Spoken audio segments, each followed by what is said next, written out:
Welcome everyone to another video. My name's Logic and today we are going to discuss the update 1.1 and beyond for Total War Warhammer 3. So Creative Assembly and their team have come together to make this document to talk about their short-term and long-term plans for the game and all of their updates, including potentially a roadmap, which should be absolutely fantastic. So starting early next month, Update 1.1 will cover a variety of fixes for all of the bugs in the game, gameplay balances, and adjustment to mechanics. Now what we won't be focusing on today is Immortal Empires, the Blood Pack, or any other DLCs. Now to me this makes complete sense, as Creative Assembly do want to establish a strong foundation for the game before they build upon it, which is incredibly smart. I think that's a strong way of going forward, make a very strong foundation, and then we can make some really good gameplay on top of that. So for the patch 1.1 preview, I will very gently touch on the single player side of things. If you guys want to see that for yourself, do go ahead and pause the video and look now. Otherwise, I'm going to mostly talk about the multiplayer side of things, as that's what I think you're all here for. So the realm of chaos is going to change, and this is quite a prevalent discussion point with most of the single player guys that I've talked to. They had some quite negative approaches to the realms of chaos. So negative realm traits have been reduced by 50%. Burdens from negative traits from your respective patron god have been removed by the looks. Traits from the realms of chaos are now removed. Lords complete the survival battle within their realm. Let's have a look. AI, the Forge of Souls will now be lost, forcing them to recollect. So it looks like you can stop the Forge of Souls, which is quite nice. The protection chain building has been changed, so that's like there's going to be some improvements there. And rewards for gaining souls has also been improved. So overall, Realms of Chaos looks like it's going to be having some big changes that's going to impact this single player game. Supply lines was another prevalent conversation, with it being, for example, if you bring up an extra army, you get what's called an upkeep cost. So the more armies you have, the more expensive they cost to get more armies. Now what happened in the game is if you reduce one of those armies, you still maintained that upkeep cost for all of your armies. Therefore, you know, even if you had 4 armies and you went down to 1, you'd be still paying for 4 armies worth with the upkeep cost. So luckily here that has been solved and will be a nice little update there for single player. So infantry responsiveness. Another noteworthy topic is how infantry units turn and respond on the battlefield. While changes have been made that should improve the rate of responsiveness to roughly match in Total War Warhammer 2, we still have to work on improving the AI behavior in combat. We'll have more news about this for the future updates, and we'll share that with you later. So that's going to be very good. I like those updates. That's also going to help in the multiplayer scene, because a lot of the units on the battlefield aren't always controlled by the player, and some of their actions and behaviors in combat, having those being optimal in the game is also beneficial for multiplayer. So faction balance, and this is what we're all here for the multiplayer side of things. So as mentioned previously, the team will be making various tweaks to the different factions based on your feedback and the win rates of the different factions. There will be a fine balance to walk between how long a faction is perceived versus how they perform on the battlefield.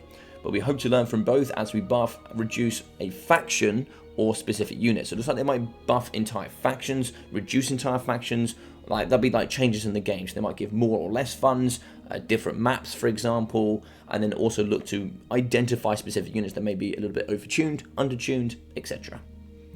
So for perspective, here's a look at the win rates. So very good, we are going to have the percentage win rates. The only one that really sticks out to me is going to be Kislev. Grand Cathay, I'm not shocked. Nurgle, a little bit higher than I thought they would be. And Ogre Kingdoms, also not surprised. Kislev, I'm quite surprised. In the multiplayer scene, they're actually quite strong, but here they seem, definitely on the weaker side of things. But down below, we will go through some discussion points that maybe will, bring to light why some of this might be happening. So the Ogre Kingdoms in general are overperforming. I think it's a little bit of an understatement, but yes, heavily in both ranked matchmaking and tournaments. We are making some significant adjustments to the units based on the community feedback and our metrics. Yeah, so Iron Blasters, Gorgers, even Scrag himself is a little bit overpowered. There are quite a few elements within the game that, when certainly applied together, you see quite a lot of similar army compositions in multiplayer, definitely, especially from the competitive side, in domination and then also land battles. So some changes are definitely needed. 12% increase over the average is quite a significant amount. So yeah, I'd like to see that nerfed a little bit there with the Ogre Kingdoms. I think Gorges certainly need to be nerfed for sure. The fact that they're unbreakable, they have Stalk, Vanguard deployment, makes them incredible for domination. Now one thing here as well, which seems to be quite a big input, is domination mode on the rank system is going to be where a large input comes in from balancing, which is going to be quite an interesting one. So Grand Cathay is currently by far the biggest underperformer in ranked matchmaking and in domination tournaments. Now it's good that they said domination tournaments because in LAN battles they're actually very, very powerful. I really like Grand Cathay. They're actually my favourite to use in LAN battles. I really, really do like them. They quite nicely resemble Empire or maybe even a Dwarf style of play, and even at that point even maybe Skaven. You know, they've got good layers, good range tools, and yeah, I think they're really fun. I really quite like them. That's kind of like the style of play that I like to play. We think that Grand Cathay is best when the army is large. Yeah, for example, like LAN battles. Oh yeah, such as an example as LAN battles. Yeah, there we go. Which is why we are increasing the size of all domination armies. Okay, that's going to be very interesting. So if you're going to increase all starting domination faction, will that take away from the reinforcements? How will that work? I wonder maybe if I should go for more of a 50-50 style. I think it's 7,200 to 10,800. So maybe they'll meet in the middle, do 9,000, 9,000. Maybe something like that could be quite interesting. However, so let's move on here to, we'll be monitoring these changes in the future. Yeah, that makes sense. I think Grand Cathay is going to also be a little bit different in domination tournaments for the competitive scene. And I think the reason for that is a lot more players know how to use Grand Cathay on certain maps compared to some of the newer players. I think this is going to be a little bit skewed because a lot of newer players that will be picking up Grand Cathay and perhaps use them on the wrong maps where they can't use their artillery prowess. They'll certainly be suffering for sure. So I think here, I think in the community scene, I think Grand Cathay is second to bottom, and I think Nurgle is actually the worst. So Kislev is slightly underperforming in ranked matchmaking, according to our metrics. They seem to be performing adequately in the tournament scene, 100%, very strong in the tournament scene, and I think there's a couple of reasons as to why. There are a few units that are particularly standing out, and we are looking to make small tweaks while observing their effects and other changes and bug fixes. I think overall Kislev is a really nice faction. I think Bear Cavalry, the sled specifically, are a little bit overtuned, especially the light variety. The heavy ones seem okay. I generally, if I can, bring as many light sleds as I can. They're very, very powerful for sure. But there's a lot of mobility, macro, micro that is needed for Kislev. When it comes down to their horse archer play, which they're actually not very strong with the horse. A lot of the elements aren't very strong in domination. So for example, skirmish horse archers aren't particularly great. They don't offer a big enough punch or have enough, or have the element to bring capture weight to the battlefield for the domination points. So having those alongside bear sleds that need an amazing amount of micro and knowledge in the game of where you're going to use them, how you're going to use them, how you're going to maximize their value. You need to have a good understanding of the roster of Kislev, because you also have Corsairs. You have regular Corsairs, Corsair Spears, Armored Corsairs, Corsair Great Weapons, that you need to have an understanding of what to bring, when, and how to use it, which I think makes Kislev a bit of a difficult faction for new players. So Nurgle has been doing well in ranked matchmaking. They have a hell of a lot of healing and they're incredibly tanky, which I think is good for new players. However, we know they don't do well in tournament. Yeah, so in tournament environment, they're really not very good. They're very slow, they really struggle with mass range, and then also mobility when it comes to domination. Mobility, for example, Sinesh, they just get dumpstered. I think that some changes to those, with for example, if we take the Forsaken, they're going to be slower than the Forsaken of Tzeentch. So, maybe something there needs to be looked at, whether maybe they slow down the Forsaken of Tzeentch, or they speed up the Nurgle Forsaken, for example. Just some changes in there where you can have infantry that can actually fight up against the, the range tools and all of those key tools in the back that shut down Nurgle quite efficiently. We're also concerned that the slowness of Nurgle units may make them vulnerable to larger armies such as ranged firepower, as I said, which can result in heavy losses for Nurgle before they're able to engage in melee. Yes, so they do have fast units in their roster, and for the majority you can go quite aggressive, but quite aggressive for that faction is not necessarily tanky.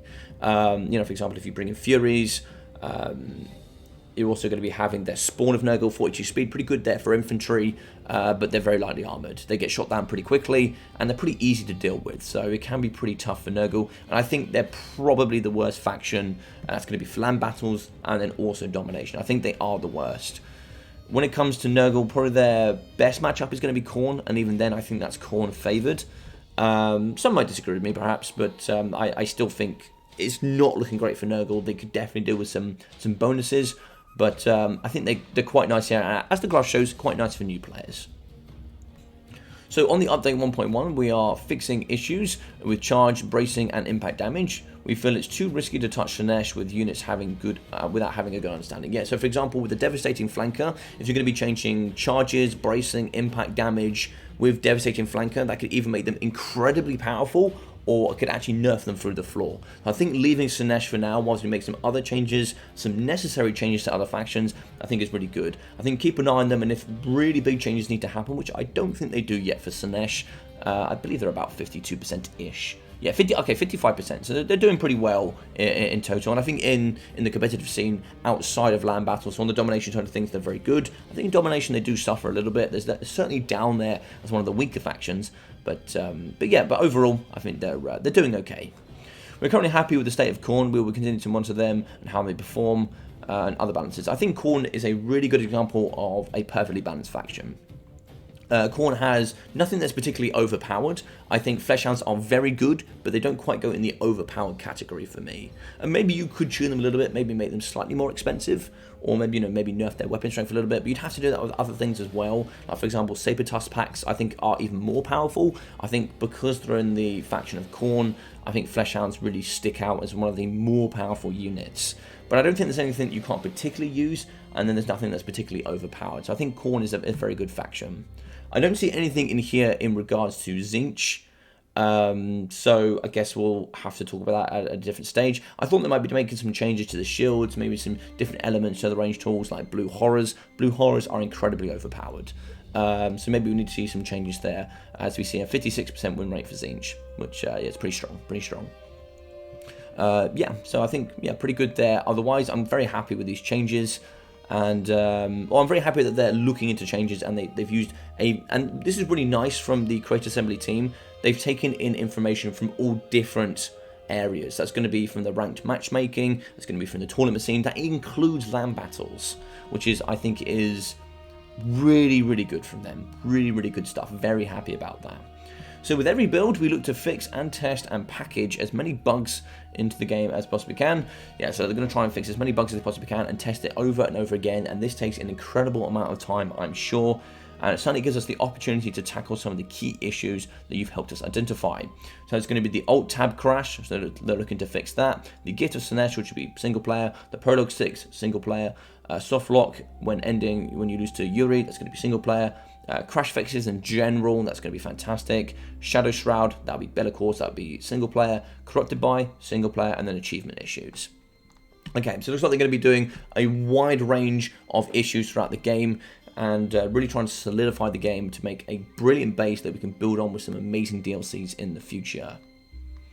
This is by no means a completed list. There are plenty of behind-the-scenes fixes and other fixes that require testing and confirmation. So it looks like they're going to be doing a whole bunch of updates, and you can contact the support team here whenever you need to. I will leave a link in the comments down below. I will pin this so you guys can go check this out.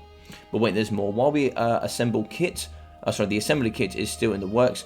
We prioritize our fixes to the core game. We are excited to share that we will be aiming to release the mod manager and enable workshop support alongside 1.1. Fantastic stuff. So all of you guys out there that have been doing all the modding work, so for example, I have seen that you guys have been bringing the Warhammer 2 factions into the game here for Warhammer 3 with some mods.